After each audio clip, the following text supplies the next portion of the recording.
Hi everyone, welcome to Wandering Designs, where we transform artwork into everyday items. My name is Susie, and today we'll be assembling the High Wheeler puzzle to see if it's one that we want to carry in bulk. High Wheeler is one of the paintings we've converted.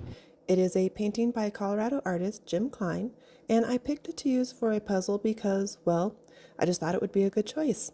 As you can see, it has good color variety, and its design is abstract, but not too abstract, which makes it visually appealing, but should also make it an interesting puzzle to assemble. But there's only one way to know for sure if it will make an enjoyable puzzle, and that's to try it out. So you get to join me as I check the quality and difficulty level of the High Wheeler puzzle.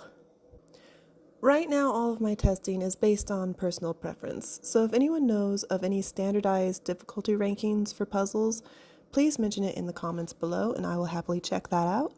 So this puzzle, I was actually a little worried about starting this one because the previous puzzle I tested, Fido, was a little bit too abstract. Not that it was bad, it was just more challenging than what I was going for the puzzles we want to carry. So again, I was a little worried about starting this one, but it turned out to have a good pacing to it.